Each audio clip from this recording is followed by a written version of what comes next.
안녕하세요. 저는 포항에 있는 철강 회사에서 근무하고 있는 33살 남성입니다. 이름을 대면 누구나 알만한 대기업이고 고등학교를 졸업하고 바로 취직한 터라 벌써 근무 13년 차네요. 야간 근무를 끝내고 아침에 퇴근해서 헬스장에서 땀을 쫙 빼고 집에 오니 이렇게 상쾌할 수가 없습니다. 침대와 일심동체가 되기 전 항상 챙겨 듣던 사연 채널에 제 사연을 보내보고자 이렇게 글을 쓰게 되었네요. 제가 33년 인생을 살아오면서 처음으로 배신을 당했던 적이 있는데요. 그 사건을 계기로 비혼 주의에 가까운 생각을 갖게 되었고 누군가를 만나는 것에 대한 두려움이 생겼습니다. 그 당시에는 한동안 아무것도 못하고 방에 틀어박혀 한 달은 꼬박 지냈을 정도로 힘들었거든요. 지금은 이렇게 웃으며 말할 수 있는 이야기지만 한때 저를 힘들게 했던 그 이야기를 지금 써내려가 볼까 해요. 무슨 사연인지 궁금하시죠? 지금 바로 제 사연 시작하겠습니다. 민철아, 할미다. 오늘 졸업식인데 이 할미가 못 가봐서 어떡하누? 할머니, 다리도 아픈데 어디로 온다고 그래? 의사 선생님도 쉬라고 하셨잖아. 나 괜찮으니까 걱정 마. 그려. 어이구 내 새끼 말도 못할 때가 엊그제 같은데 벌써 고등학교 졸업해서 어른이라니. 이게 다 할머니 덕분이야. 아참, 나 개근상 탔다? 다른 건 못 타도 열심히 학교 다닌 티는 냈네. 어이구 장하다. 이제 장가만 보내면 편히 눈 감을 수 있겠어. 할머니, 그게 무슨 소리야. 나랑 평생 같이 살아야지. 오래오래 만수무강해야 해. 자꾸 죽는다는 소리 하지 마. 애구구, 이 늙은이가 또 주책을 부렸구만. 우리 하나밖에 없는 손주 할머니가 미안하다. 아니야. 졸업식 끝났는데 민수랑 짜장면 사 먹고 들어갈게. 원래 졸업식 땐 짜장면인 거 알지? 민수네 부모님이 자장면 사주신다고 해서. 그려, 할머니는 조금 전에 먹었어. 그러니 걱정 말고 먹고 와. 민수 부모님한테 안부 전해드리고 다음에 한번 지나가다 들리라 그래. 김치 더 준다고.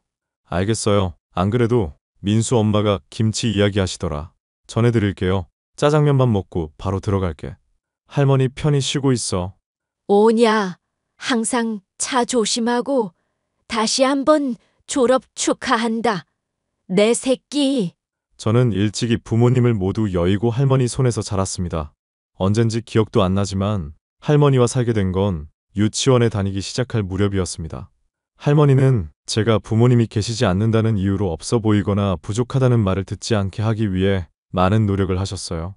다리 수술을 하기 전까지는 식당에서 설거지와 반찬을 만드는 일을 하시며 저를 뒷바라지 하셨습니다.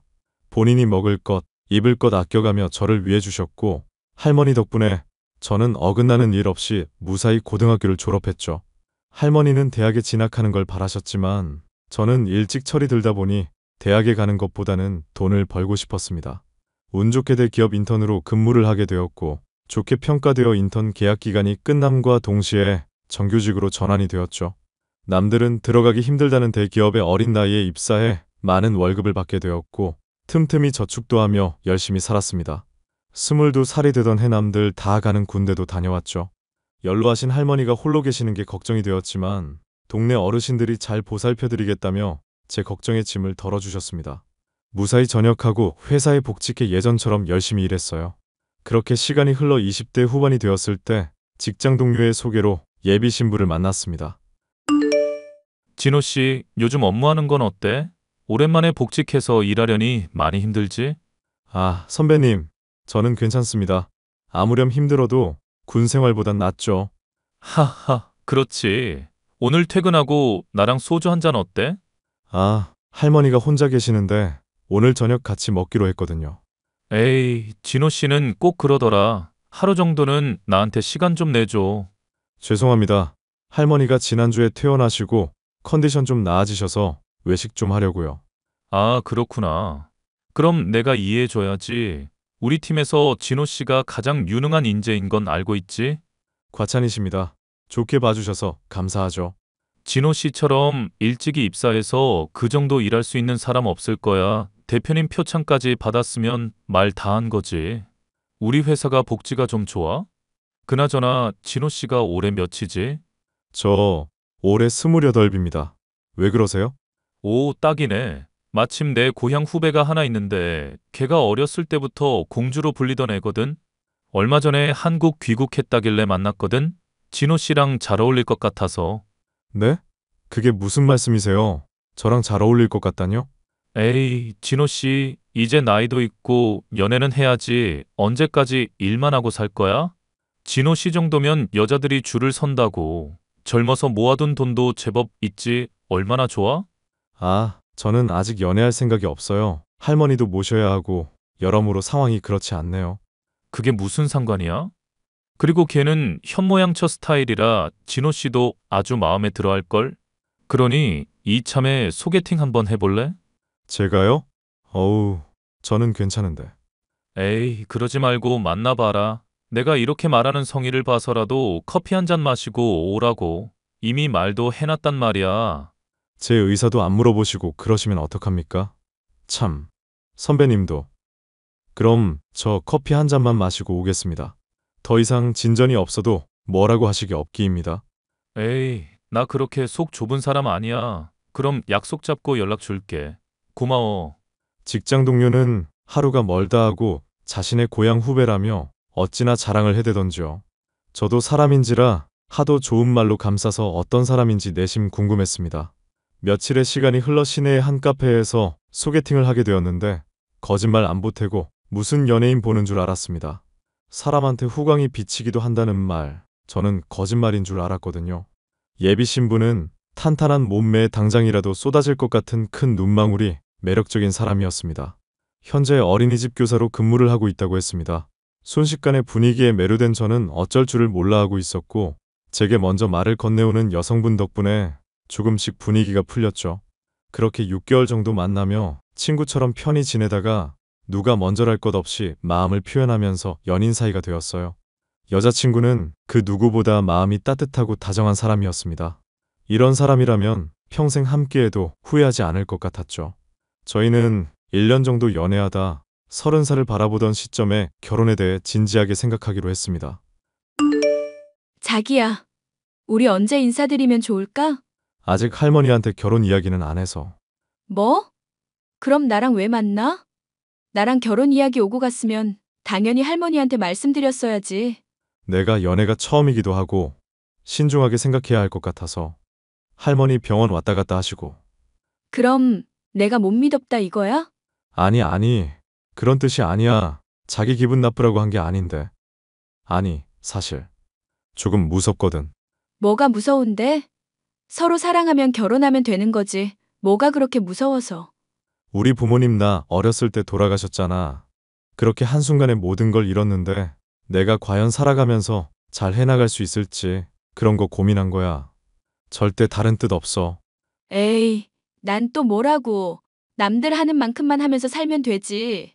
솔직히 가족 생기는 거 엄청 좋은 일이야. 하지만 내 경우엔 좀 다르잖아. 생각할 것도 많고 그리고 더더욱이 할머니가 계시고 그게 무슨 문제라도 돼? 요즘 사람들 시댁 식구들이랑 잘 안 살잖아. 근처에 사는 것도 싫어한대. 나는 우리 할머니 안 모실 수 있는 환경이 아니거든. 이리저리 복잡했어. 뭐 당신이 그렇게 생각할 수도 있지. 그래도 너무했다. 우리가 만나온 시간이 있는데 좋게 생각해줬으면 좋겠어. 알겠어. 괜한 걱정 끼쳐서 미안해. 아니야. 할머니한테 연락드리고 알려줘. 알겠어. 연락할게. 할머니, 저녁은 챙겨 드셨어? 그려, 먹었지. 오늘 야간 근무라고 안 했어. 일은 어쩌고 이렇게 연락을 한다냐? 아, 쉬는 시간이라서 할머니한테 할 말도 있고.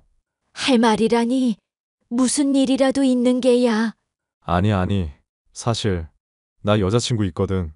진지하게 만나고 있어. 여자친구, 우리 손주가 짝꿍을 만났나 보구나. 그래서 뭐 하는 처자니? 어린이집에서 교사예요. 나랑 친하게 지내는 민철 선배 있지? 그 선배가 소개해줬는데 만난 지 1년 반 정도 됐어. 나이도 나이인지라 결혼 생각했는데 할머니는 어떤가 하고. 아이고, 그런 게 있으면 진작에 이야기했어야지. 이 할머니가 좋고 싫고가 뭐가 있냐. 하나밖에 없는 우리 손주 장가 가는 것까지는 보고 가야 마음이 편하겠는데. 또 그런다. 그럼 조만간 여자친구랑 인사드리러 갈게요. 그래도 되죠? 암만 되고 말고 손자 며느리 될 사람 온다는데 거하게 한상 차려놔야겠네. 난 또 무슨 일이라고. 할머니 다리도 안 좋은데 무리하지 말고 우리 외식해요. 옛기 집에 귀한 손님 올 때는 손수 대접하는 거야. 이 할머니 아직 잘 걸어 다닌다. 그러니 걱정 말고 날만 정해지면 알려주거라. 장도 봐야 하니까. 네, 알았어요. 여자친구한테 연락해 둘게요. 할머니 뭐 갖고 싶은 거 있어요? 인사드리러 가는 날 선물 사갈게. 그런 거 필요 없다. 몸만 와도 되니까 그냥 오라 해. 손자 며느리 돼주는 것만으로도 감지덕지지. 그렇게 좋아?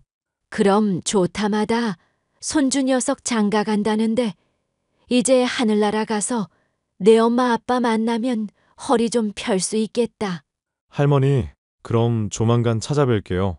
오늘 뭐 아무것도 하지 말고 일찍 주무세요. 맨날 드라마 보다가 자지 말고.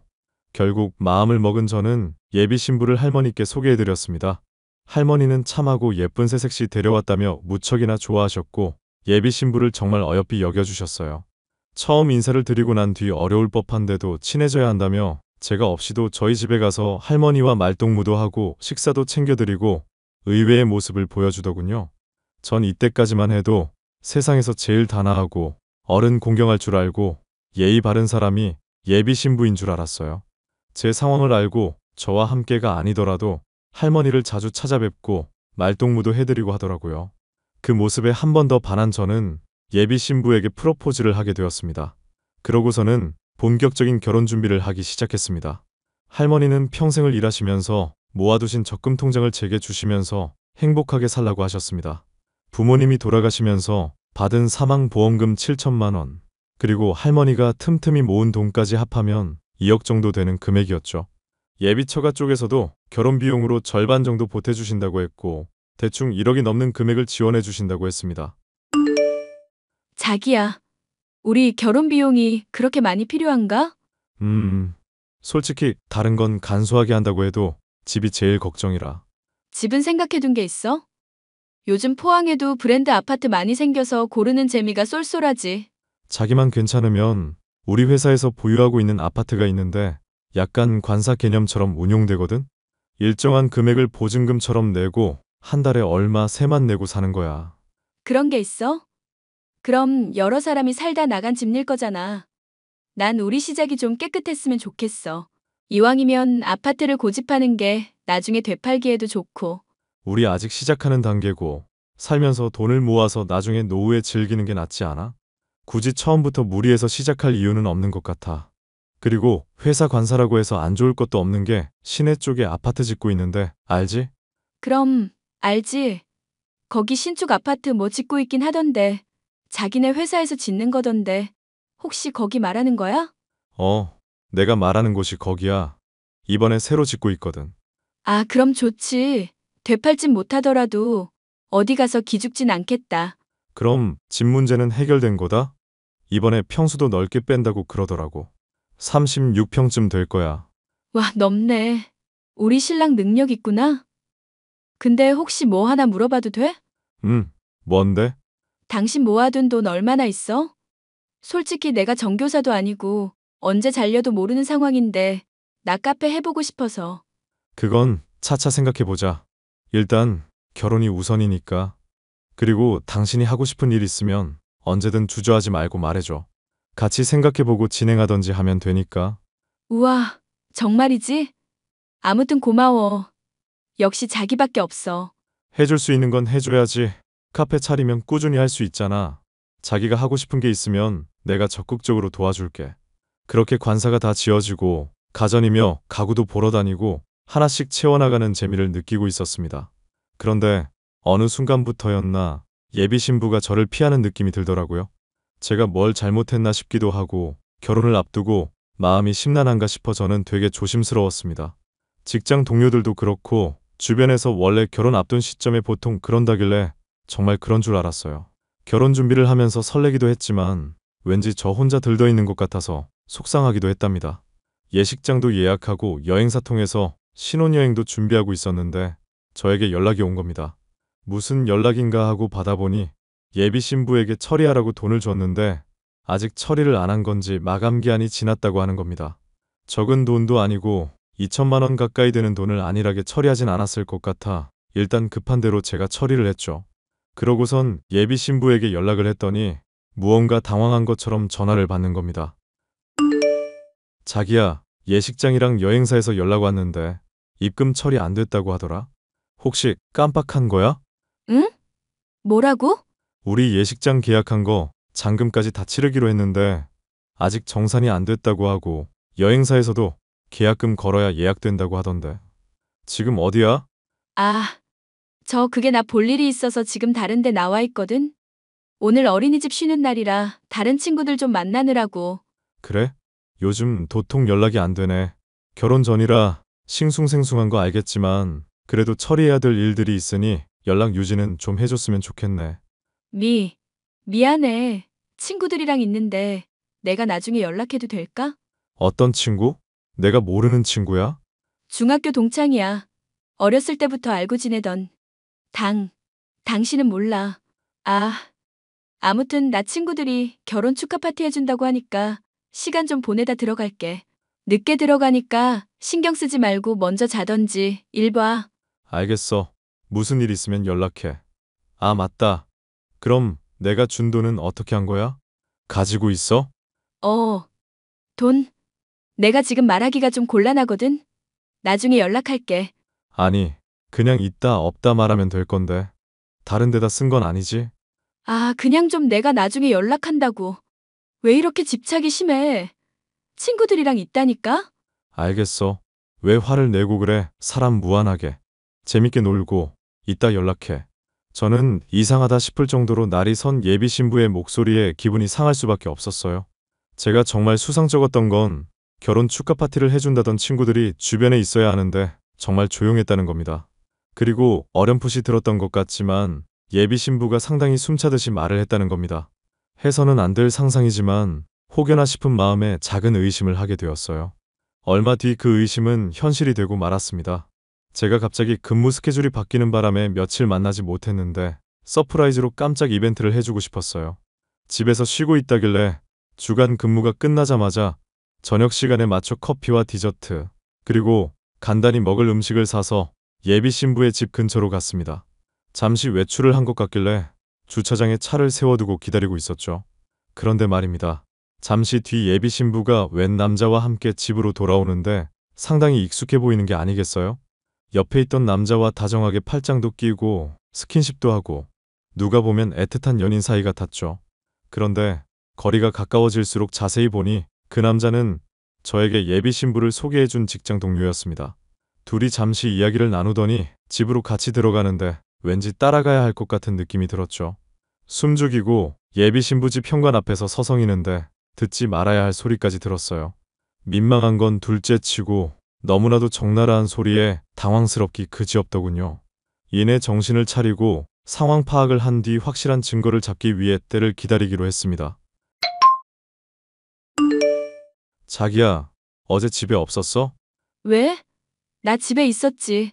왜 그러는데?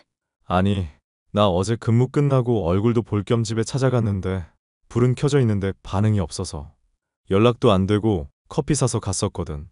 뭐? 왜 말도 없이 와? 며칠 못 봤잖아. 갈 수도 있지 뭘 그래? 결혼할 사이인데 새삼스럽게. 나도 개인 프라이버시가 있는 사람이야. 결혼해서도 좀 지켜줘. 당신 그런 사람 아니잖아. 내가 어떤 사람인데? 뭐 내가 알면 안 되는 거라도 있나? 말을 왜 그렇게 해? 사람 참 이상하게 만든다. 아무튼 다음에 연락하고 와. 그래, 어려운 거 아니니까 내가 미안해. 그나저나 지난번에 친구들이 파티해 준 거 재밌었어? 응, 재밌었지. 요즘 여자들 그런 거 많이 하던데 사진도 찍고 자기도 사진 좀 보여줘. 그런 거 요즘 예쁘게 잘하더구먼. 내가 미처 사진을 못 찍었네. 다른 친구들이 찍었는데. 하하. 그럴 수도 있지 뭐. 사진 보고 싶었는데. 오늘 늦게 퇴근해? 아니, 5시쯤에 퇴근하지. 왜? 얼굴 좀 볼까 했지. 할머니도 당신 궁금해하시고 손자 며느리 하면서 얼마나 챙기시는데. 아, 내가 따로 찾아뵐게. 내가 요즘 친구들 만나느라 정신이 조금 없네. 결혼 전이라 싱숭생숭하기도 하고. 알았어. 볼일 다 보고 연락해. 너무 늦게 돌아다니지 말고. 또 무슨 일이 있겠구나 싶어서 예비 신부와 전화를 끊고 생각도 할 겸 잠시 옥상 정원에 올라갔습니다. 웬걸요? 직장 동료가 누군가와 통화를 하는데 하도 크게 통화를 해서 누군지 한 번에 알겠더라고요. 저는 모든 대화를 녹음하기 시작했습니다. 대화를 들을수록 가관이었어요. 자기야, 아무래도 우리 들킬 것 같아. 조금 신경을 써야 할 것 같은데? 그게 무슨 소리야? 아니, 진호 씨가 자꾸 우리 집에 오는 것도 그렇고 연락 안 된다고 투덜대는 것도 그렇고 뭔가 알고 그러는 것 같아서. 아, 걱정 마. 그렇게 둔에 빠진 새끼가 뭘 알아? 알았어도 진작에 알았어야지. 그런 순둥이 없으니까 잘 구슬려 봐. 하긴 호구인 것 같긴 해. 지난번에 2천만 원도 그 뒤로는 뭐 안 묻더라? 잊어버린 건지 그냥 그러려니 하는 건지. 봐봐, 걔가 그런다니까? 자기 사람이라 생각하고 널 완벽하게 믿은 거지. 이왕 이렇게 된 거 결혼자금 다 달라 그래. 서류상 이혼하고 그런 거 문제 안 되니까 경제권은 네가 가져와. 그러다 들키면? 들키면 뭐 어쩔 수 없는 거지. 결혼해서 적당한 시기 봐서 이유 둘러대고 이혼해. 위자료 빵빵하게 뜯어내고. 성공할 수 있겠지? 정말 기록에 안 남는 거 맞아? 초본 이런 거 떼보지 않는 이상 몰라. 그리고 그런 거 뗄 이유가 뭐가 있어? 그냥 살림은 다 네가 한다 그래. 할머니도 대충 시기 맞춰서 들여다보면서 맞장구 쳐주고. 내가 지난번에 들었는데 결혼자금으로 할머니가 2억 준다고 했다더라. 없어 보여도 다 알짜배기라고. 정말? 나한테는 별말 없었는데. 나 카페 차려달라고 하긴 했거든. 그 돈 받아서 먹고 튀어야겠다. 벌써 그러면 안 되지. 아주 쪽쪽 빨아먹고 그래야 해. 근데 생각해보니까 진짜 이 남자 완전 호구야. 나 결혼 선물로 차 받았다니까? 명품 백도 사주고. 내 말 한마디면 빌빌 기어. 그러니까 내 말이 그거라고. 이런 기회 흔치 않아. 잘해보자. 그래. 우리도 부자 돼보는 거야. 게다가 어미 아비도 없어서 정말 개꿀이야. 얼른 결혼해서 개꿀 인생 살고 싶다. 부모가 어려서 일찍 죽었다나 봐. 그건 들어서 알고 있어. 근데 너무 티내지 마. 가벼워 보이니까. 저는 제 돌아가신 부모님까지 욕보이며 대화를 나누는 그 사람들을 도저히 두고 볼 수 없었습니다. 성큼성큼 다가가 휴대전화를 뺏어들고는 예비 신부에게 소리쳤습니다. 당황해하는 직장 동료와 전화기 너머로 고래고래 소리치는 예비 신부가 아주 가관이더군요. 이 정신 나간 년아, 네 인생 지옥으로 보내줄게. 뭐야? 야, 너 지금 뭐 하는 짓이야? 선배님, 지금 저랑 장난하세요? 혹시나 했는데 역시나였네요. 어떻게 저한테 이러실 수 있으세요? 뭐가? 진호 씨, 지금 이게. 저 처음부터 끝까지 다 들었거든요. 그리고 얼마 전에 예비 신부 집 앞에서 둘이 들어가는 것도 보고. 야, 배소희, 너 사람 잘못 봤다? 여보, 오해야. 여보는 무슨... 너 내 2천만 원 당장 들고 튀어와. 1시간 준다. 갑자기 왜 그래? 지금 이거 오해하는 거야. 그래, 오해야 진호 씨. 내가 다 설명해 줄게. 원래 우리 둘이 고향 선후배 사이잖아. 친하니까 통화도 할 수 있는 거고. 그래. 자기야 무슨 오해가 있는 것 같은데. 당신이 생각하는 그런 거 절대 아니야. 2천만 원은 내가 지금 바로 보내줄게. 아, 고향 선후배 사이라서 남의 와이프 될 사람 집에서 같이 잠을 잡니까? 내가 그날 얼마나 처참했는지 알아? 둘이 뒤엉켜서 나뒹군 거 누가 모를 줄 아냐고. 소리가 버젓이 온 건물에 퍼지는데 지나가는 사람들도 다 비웃더라. 내가 동네 창피해서 진짜. 다른 거 다 필요 없고 우리 파혼이야. 그리고 돈 당장 보내라. 자기야. 오해라고. 내 말 좀 믿어줘. 진호 씨, 내가 미안해. 오해하게 해서 정말 미안해. 내가 다 설명할 테니까 대화 좀 하자. 다 필요 없고 지금 당장 돈 보내라. 그리고 파혼하는 건 당연한 거고 계약 걸었던 거 다 취소해 버릴 테니까 그렇게 알아. 30분 내로 돈 안 보내면 소송 건다. 1시간이라며. 왜 갑자기 30분이야? 아씨, 진짜. 왜? 돈 없나 봐? 그럼 어쩔 수 없네? 증거 가지고 소송 건다 수고해라. 저는 그렇게 예비 신부에게 파혼을 선언하고는 곧바로 변호사를 선임해 손해배상 청구 소송을 걸었어요. 혼인신고를 한 것도 아니고 뭔가 대단한 사이는 아니지만 사기죄로도 고소가 가능하다더군요. 하지만 제가 가진 증거가 사기죄가 성립된다기보다는 혼인을 준비하는 과정에서 상대방이 실수를 저질렀기에 손해배상을 청구하는 정도로 마무리 지으면 좋을 것 같다는 조언을 얻었습니다. 저는 그렇게 예비 신부를 상대로 결혼 준비하면서 사용한 돈의 절반 정도를 보상금으로 받고 마무리 지었습니다. 하지만 그냥 조용히 지나가기엔 제가 너무 불쌍하더라고요. 하나밖에 없는 손주 며느리라며 좋아하셨던 할머니 모습을 생각하니 더더욱 우라가 치밀어 올랐습니다. 저는 사내 게시판과 어린이집 홈페이지에 두 사람이 부적절한 관계를 저지른 증거와 함께 고발글을 올렸어요. 아니나 다를까 순식간에 이야기가 퍼졌고 직장 동료는 돌연사표를 내버리더군요. 예비 신부도 근무하던 어린이집에서 권고사직 당했고 아이 엄마들을 통해 온 동네에 소문이 퍼져버렸습니다. 들리는 말에 의하면 급하게 집을 정리하고 어딘가로 이사를 갔다고 하더라고요. 그리고 예비 신부가 저에게 보상금과 2천만 원을 돌려주면서 급하게 사채를 썼는데 빚에 허덕이게 되었다는 소리를 들었습니다. 사채를 함부로 쓰는 게 아닌데 날이 갈수록 불어나는 이자를 어떻게 감당하려고 그랬는지. 뭐 다 자업자득인 거겠죠? 아무튼 저는 모든 일을 정리하고 아무 일 없었다는 듯이 회사를 열심히 다니고 있습니다. 할머니가 잠시 알아누우셨지만 천벌받을 년이라며 나중에 더 좋은 인연 만나라고 덕담까지 해주셨어요. 저는 당분간 연애나 결혼은 하지 않을 생각입니다. 이번에 받은 상처도 있고 이번 일로 사람에 대한 두려움이 생겼거든요. 언젠가 제 마음에 여유가 생긴다면, 좋은 사람이 나타난다면 생각이 바뀔 수 있겠죠. 제 사연은 여기까지고 지금까지 제 기막힌 파혼 사연 들어주셔서 감사합니다. 저와 비슷한 상황이신 분들, 이혼보다는 파혼이 100번 나으니까 신중한 선택하시길 바랄게요.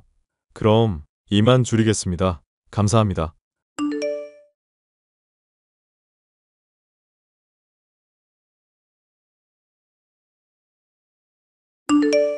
안녕하세요. 저는 디자인 회사를 운영하고 있는 30대 여자입니다. 최근에 전 남자친구가 감옥에 가게 됐다는 얘기를 듣게 된 일이 있었습니다. 의사 가운이 멋들어지게 어울리던 전 남자친구가 저와 헤어지고 감옥에 간 사연에 대해 얘기를 해볼까 해요. 엄마, 나 아무래도 지용 씨랑 헤어질까봐. 무슨 소리니? 의사 선생이 바람이라도 폈대? 바람 폈어도 용서해 줄 생각을 해야지. 그런다고 무작정 헤어진다고 하면 어떡하니? 바람 펴서 헤어지려는 게 아니야. 그럼 왜 헤어지려는 건데? 저번에 데리고 와서 인사시킬 때만 해도 분위기 좋더니 싸우기라도 한 거니? 엄마 속 터지게 하지 말고 얼른 얘기를 해봐. 돌아가신 아빠 말이야. 택시 운전하는 주제에 어디 부잣집 딸을 넘보냐면서 할아버지 할머니가 많이 반대하셨다며. 그랬지.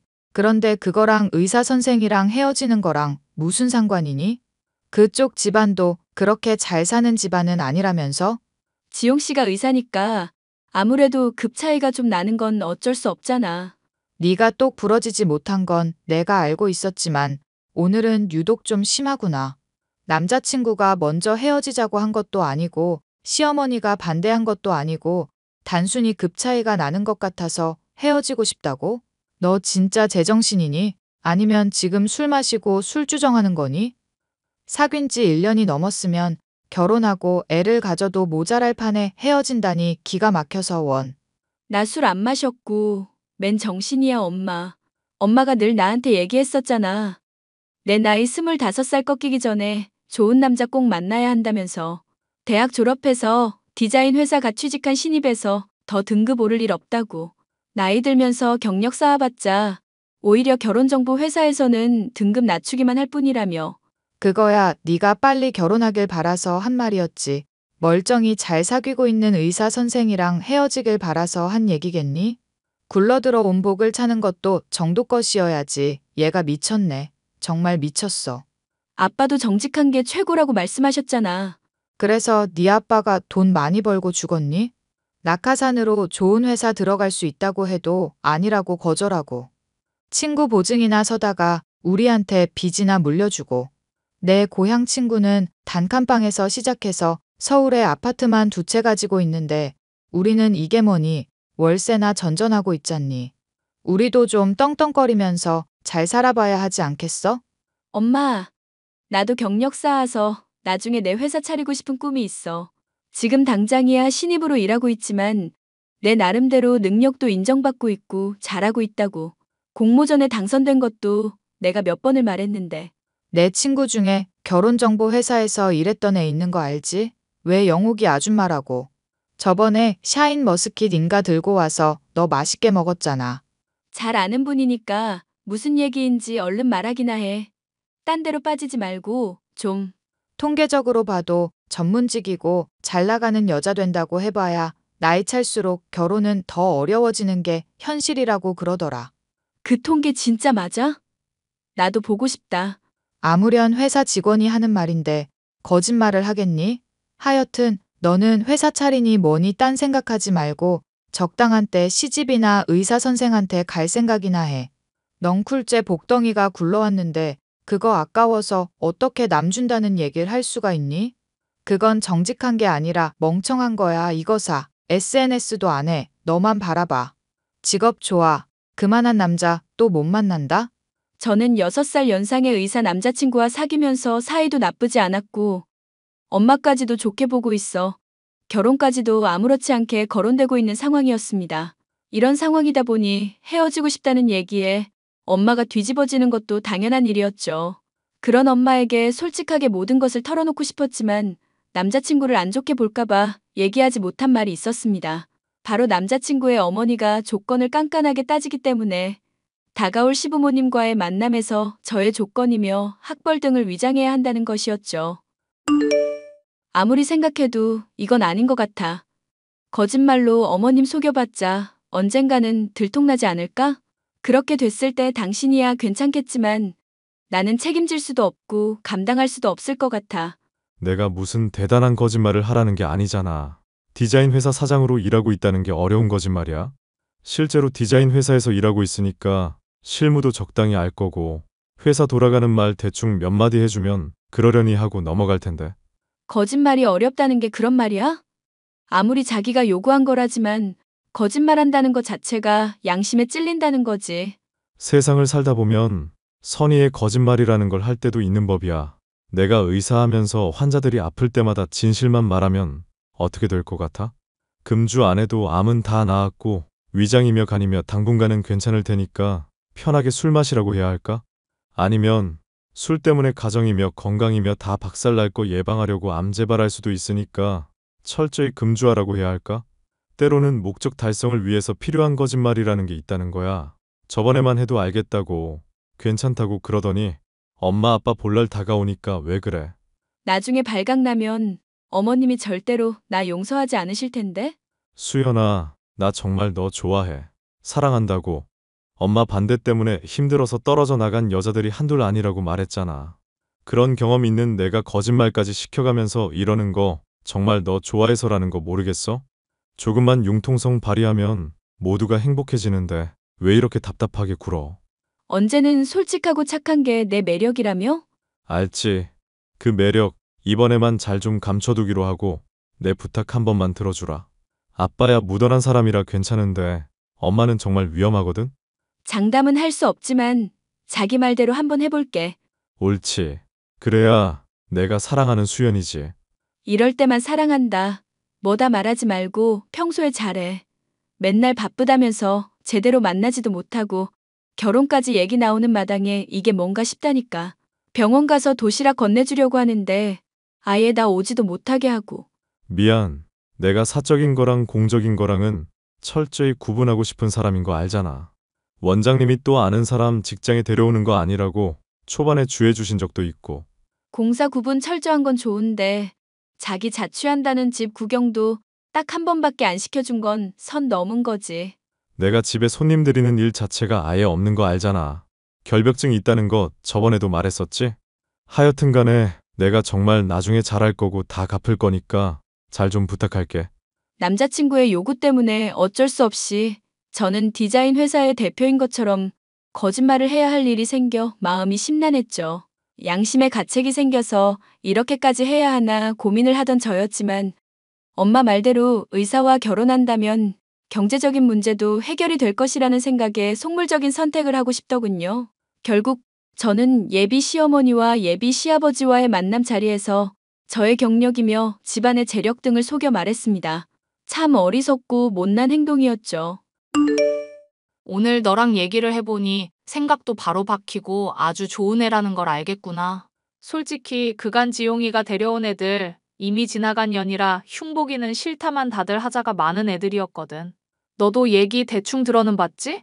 이런 건 뭐 숨기고 할 거리도 아니잖니.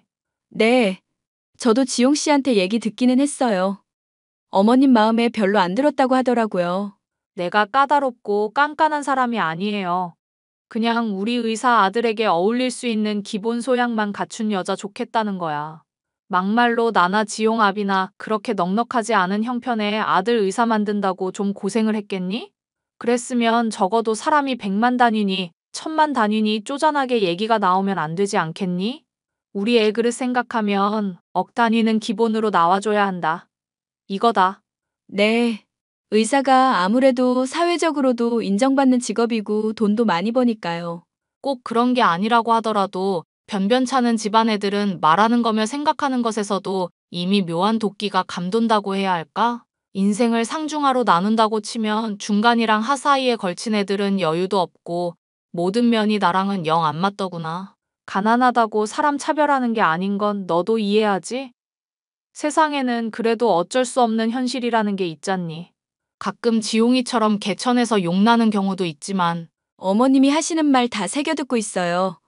결혼하더라도 제가 유념해서 지용 씨 내조하는 거 문제 없도록 할게요. 그래, 우리 지용이가 보기엔 저래도 막무가내인 면이 좀 있고 애가 많이 순수해. 다행히 이번에는 내 마음에 드는 며느리를 데려와서 얼마나 다행인 줄 모른다. 앞으로 잘 지내보자꾸나, 아가. 결국 저의 거짓말이 통한 덕분에 남자친구와 저는 약혼식을 올릴 수 있었습니다. 이제는 아무런 문제가 없을 거라 생각했었던 남자친구와의 관계에서 또 다른 장애물이 등장하고 말았죠.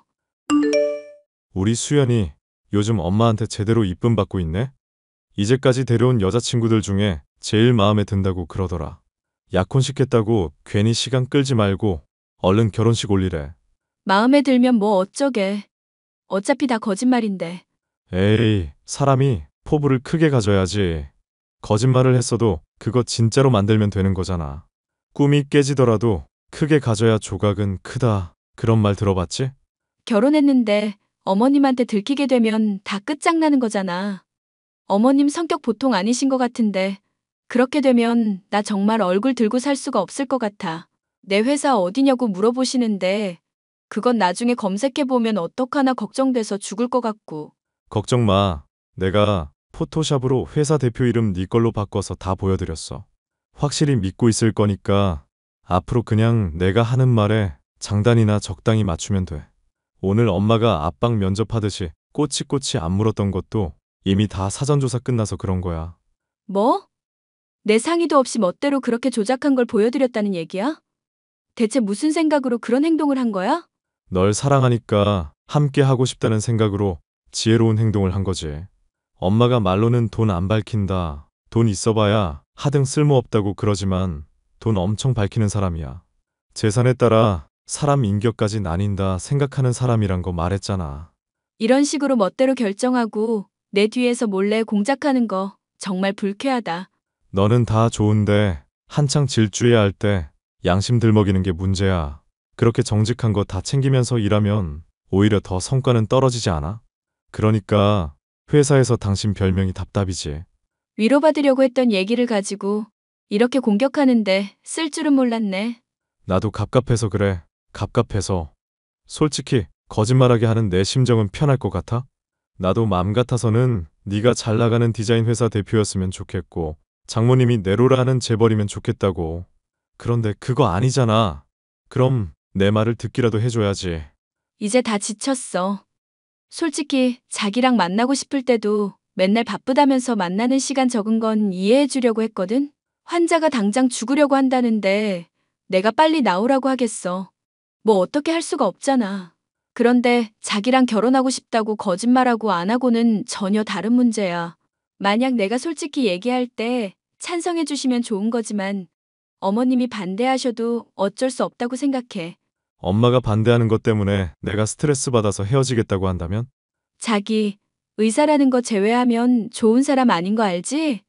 성격도 이기적이고 맨날 약속 시간도 마음대로 잡았다가 어기고 자기한테 맞는 사람 만나고 싶으면 그렇게 해. 야, 언제는 내가 좋은 점 투성이라며. 무엇이냐? 너 병원 앞까지 왔다가 내가 카페에 갔을 때 기억나지? 나 가운 안 입고 너 보러 나갔더니 의사인 거 티 안 내서 겸손해서 보기 좋다며. 가운 왜 안 입고 나왔냐고 하니까 자기가 의사인 거 티내기 싫다고 했잖아. 그거 겸손해 보여서 보기 좋았던 것도 사실이야. 그런데 한편으로는 그런 생각이 들더라. 나같이 평범한 여자랑 사귄다는 거 주변에 들키기 싫어서 그러는 건가? 잘나신 의사 선생이면 평범한 디자인 회사 직원이랑은 사귀는 것도 비밀로 하고 싶은 건가? 자기는 내가 이런 생각하는 줄 전혀 몰랐지? 말을 안 하는데 내가 그걸 어떻게 알겠냐? 우리 솔직하게 다 터놓고 얘기해보자. 나는 네가 지금 나한테 헤어지는 것 자격지심으로밖에 안 보이거든? 말 다 했어? 자격지심이라고? 그래, 자격지심. 뭐 대단한 거짓말 하라고 한 것도 아닌데 그걸 못 참아서 나랑 헤어진 애 만에 이 난리를 피우냐. 엄마한테 솔직하게 말하고 싶어? 그러면 그렇게 해. 알겠으니까 의사 가운 안 입고 나온 건 왜 그런 건지나 말해봐. 자기도 솔직하게 말을 한번 해보라고. 의사라는 직업을 내가 얼마나 숭고하게 생각하는지 얘기했지. 병원 내라면 모를까. 괜히 밖에서까지 입고 다니면서 다른 사람한테 선망 어린 시선 받고 싶지 않아. 내가 그런 거 싫어서 SNS도 아예 안 하는 거 알잖아. 잘 알겠으니까 더 설명 안 해도 돼. 어찌됐건 나는 어머님한테 솔직하게 말할 거니까 그렇게 알고. 얼마든지 솔직하게 말하라니까. 대신 그 뒤는 나도 책임 못 지니까 그렇게 알고 있고. 남자친구는 진실을 털어놓으려는 제게 화를 냈지만 아무리 생각해도 거짓으로 시작된 관계는 언제고 파탄이 날 것 같더군요. 저는 어머님과 카페에서 만나 그간 감추고 있었던 진실에 대해서 다 이야기를 했습니다. 노발대발 화를 낼 거라 생각했었던 어머님은 의외로 제 이야기를 차분하게 들으시더니 이제라도 진실을 말해줘서 고맙다고 하시더군요. 네가 이런 말들을 고백하기까지 얼마나 많이 고민을 했겠나 싶으니 내 마음이 다 아프구나. 전에도 내가 말했다시피 가난하고 부유하고가 뭐가 문제겠니? 인성이 바로 잡혔냐 아니냐, 그게 중요한 거지. 어머님, 거짓말로 속인 것도 죄송한데 이렇게 이해를 해주시니 몸둘 바를 모르겠어요. 사실 이 문제로 지용 씨랑 좀 다투기도 했었는데 어머님한테 진즉에 솔직하게 말씀드릴 걸 그랬다 싶고 후회가 되네요. 지용이 나름대로도 내가 반대할까봐 걱정이 됐던 거겠지. 거짓말로 이 어미 속이려는 건 괘씸하지만 그렇게까지 해서라도 너처럼 착한 애를 잡고 싶었던 모양이구나. 혼내기는 하겠지만 그렇게 심하게 혼내진 않을 테니 안심하렴. 너무 고마워요, 어머님. 그리고 오늘은 들어가서 푹 쉬고 거짓말하게 만든 지용이랑도 천천히 화해하든지 해라. 아참, 너 깜짝 선물 같은 건 혹시 좋아하니? 깜짝 선물이요? 아니요. 제가 놀라는 걸 별로 안 좋아하는 편이라서요. 그래? 너한테 선물이나 하나 주려고 했었는데. 나한테 잘못한 것도 있으니까 놀랄 때 놀라더라도 받아주겠다고 약속하면 안 되겠니? 아니요. 제가 잘못한 거랑 별개로 주신다니 감사히 받죠. 그냥 제가 죄송스럽고 민망스러워서 넙죽받기가 그래서요. 앞으로도 나랑 살면서 이런저런 일들이 많지 않겠니? 그래도 이렇게 정겹게 얘기하면서 잘 풀어가 보자꾸나. 너 힘든 일 있을 때 얼마든지 나 의지하면서 털어놓고. 난 정말이지 네가 이렇게 솔직하게 고백해줘서 얼마나 고마운 줄 모른다. 그렇게 말씀해 주셔서 너무 감사해요, 어머님. 그래, 얼른 들어가 봐라. 나는 여기 조금 더 있다가 들어가련다. 갑자기 더워져서 그런지 시원한 데 있으면서 찬 것 좀 마시다가 들어가야 되겠다 싶구나. 네, 먼저 들어가 보겠습니다. 어머님, 양심이 찔린 나머지 털어놓았던 고백 덕분에 마음도 편해졌고 예비 시어머니의 인정을 받게 되었으니 당장이라도 하늘을 날아갈 것처럼 기분이 좋았습니다. 이 기쁜 소식을 전하기 위해 저는 남자친구에게 연락을 취했는데 화가 났는지 저의 전화를 전혀 안 받더군요. 단단히 화가 났구나 싶어 저는 남자친구의 집에 들르기로 했습니다. 일전 남자친구의 집에 방문했을 때 어질러져 있고 요리도 변변찮았던 것을 기억하고 있었기 때문에 서프라이즈를 해줄 요량으로 집 비밀번호를 눌러 들어갔는데요. 문이 열리자 남녀의 비명소리가 들렸고 저의 눈앞에는 충격적인 광경이 펼쳐졌습니다. 수연아, 네가 이 시간에 여길 왜 오는데? 요리해놓고 청소도 해주려고 들렸지.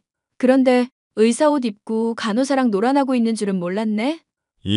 이건 잠깐 진찰을 하는데 필요해서 그랬던 거야. 김간호사라고 우리 병원에서 근무하는 분인데 병실이 지금 모자라서 여기 옮겨온 거고. 웃기는 소리 하고 있네. 무슨 병원이 병실 없다고 집에서 진료를 보니? 그리고 진찰을 그렇게 의사 가운 안에 아무것도 안 걸치고 한다고? 딴 년이랑 바람 피우다 들켰으면 솔직하게 인정이라도 해. 내가 설명할게. 일단 나가서 얘기하자. 응? 지용 씨, 저 여자 누구야? 설마 나랑 저 여자 두고 양다리 걸쳤던 거야? 너까지 왜 끼어들고 그래. 이야기 복잡해지게. 나중에 설명할 테니까 일단 가만히 좀 있으라고. 자자. 수연아, 우리 나가자. 나가서 얘기해보자. 나 빼놓고 무슨 얘기를 하려고. 나 지용 씨 의사 아니라는 거 알고도 받아줬던 여자야. 설마 나보다 전현이 더 좋다 이거야? 의사가 아니라니? 그게 무슨 소리야? 아, 보니까 지용 씨한테 얘기 못 들었나 보구나. 병원 다니는 의사라는 거 다 뻥이고 간호사야. SNS에 셀카 올리면서 의사 행세하다가 사람들한테 들켜서 다 지웠었거든. 야, 너 조용 안 해? 이게 진짜 미쳤나? 그래, 미쳤다. 내가 입기 싫은 옷도 입어가며 장단 맞춰줬더니 양다리를 걸치고 있어? 에이, 쓰레기 같은 놈. 나도 너 같은 새끼 필요 없어. 남자친구와 뒹굴고 있던 여자는 충격적인 폭로를 잇따라 던지고는 자리를 벗어나더군요. 덕분에 저는 남자친구가 의사도 아니면서 의사 행세를 해왔던 것이며 그간 가운을 입지 않은 것이나 SNS를 하지 않은 것이 발각이 되지 않기 위한 것임도 알게 되었죠. 어이가 없어서 저 역시 집 밖을 나서는데 가짜 의사 가운을 걸친 남자친구가 헐레벌떡 저를 쫓아오더군요. 제발, 수연아, 이대로 갈 거야? 뭐라고 말이라도 좀 하라고. 날 질책을 하든지, 쓰레기라고 욕이라도 좀 해주든지, 응? 내가 말 안 해도 네가 쓰레기인 거 잘 알고 있네. 거기에 내가 굳이 더 보탤 필요 있어? 그동안 너한테 당해왔던 거 사기죄로 신고해서 위자료까지 다 받아낼 테니까 그렇게 알고나 있어. 잠깐만. 그럼 엄마도 알게 될 텐데, 제정신이야? 내가 그런 사정을 봐줄 이유. 합당한 거 한 가지라도 대봐. 나 의사고시 합격한 줄 알고 있고, 친척들도 다 그렇게 알고 있어. 솔직히, 의사 아닌데도 행세하느라 수입도 빠듯하고 시간도 빠듯해서 스트레스가 이만저만 아니라고. 그래서 그동안 바빠서 못 만나고 잘해주지도 못했던 거야. 그래놓고 딴 여자랑 놀아날 시간은 잘만 있었던 모양이네. 너 같은 놈 때문에 맘에 안 내키는 거짓말까지 하고 마음 고생한 거 생각하면 기가 막힌다. 얘기 더 듣기 싫으니까 꺼지기나 해. 수연아, 일단 내 얘기 좀 들어봐. 어딜 만져. 가운만 걸친 변태로 신고하기 전에 당장 놔. 수연아, 내가 미안하다고 하잖아. 이럼 나 정말 죽어. 죽는다고, 응? 무릎을 꿇고 애원하는 남자친구를 버려둔 채 저는 집으로 향했습니다. 저와 사귀며 1년이 넘는 긴 시간 동안 의사 행세를 해온 남자친구로 인한 실망이 이만저만이 아니었죠. 그런 와중에도 남자친구의 어머니가 좋은 분인 것 같아 충격을 주고 싶지 않기도 했고요. 어떻게 해야 하나 고민을 하고 있을 때 남자친구의 어머니에게서 뜬금없는 메시지가 도착하더군요. 10억짜리 아파트, 최고급 가전제품, 집안일 도우미, 현금 5억. 이게 다 뭐예요? 뭐긴 예단 목록이지. 의사 아들이랑 결혼하는데 이 정도는 해야 하지 않겠니? 어머님, 너무 갑작스러워서 좀 혼란스럽네요. 혼란스러울 건 또 뭐 있냐? 어차피 너 이거 준비할 형편 안 되니 파혼하라는 소리 아니니. 갑자기 이게 무슨 말씀이신지 잘 모르겠어요. 분명 제가 거짓말한 거 용서하셨던 거 아니었나요? 용서는 무슨. 우리 소중한 의사 아들 꿰어서 결혼하려고 거짓말이나 해대고 내 뒤통수 쳐댄 년을 용서? 웃기는 소리 하고 있네. 기대하게 만들어놨다가 지금처럼 뒤통수 치려고 그 자리에서 당장 욕 안 하고 참았던 거다. 그래, 서프라이즈 선물 받겠다고 했는데 제법 만족스럽지 않니? 황당하네요, 정말. 이걸로 저 놀라게 하려고 화내고 싶었던 걸 참았다고요? 황당한 건 너지. 어디 거지 같은 년이 우리 귀한 의사 아들을 넘봐? 이 씹어먹어도 시원찮을 년. 아들이나 시모나 똑같이 답 없는 인간들이었네. 미리 알려줘서 땡큐. 파혼할게요. 뭐? 너 지금 무슨 소리니? 이렇게 순순히 아들이랑 파혼하겠다고? 그래, 파혼할 거니까 그렇게 알고 있어요. 그래, 잘 생각했다. 원래 사람이라는 건 다 급이 나뉘는 거다. 너같이 일개 월급쟁이들한테는 똑같이 월급쟁이 하는 남자가 딱 어울리지. 우리 의사 아들 수입이 얼마인데 어디 천한 것이 꼬리를 쳐대는지 기가 막혀서. 댁 아들이 진짜 의사라고 해도 댁 같은 시모는 싫거든요. 그건 또 무슨 헛소리냐. 지용이가 가짜 의사라도 되는 것처럼 말을 하는구나. 맞아, 가짜 의사. 잘난 의사 가운 입고 간호사 복장한 년이랑 집에서 뒹굴고 있더라.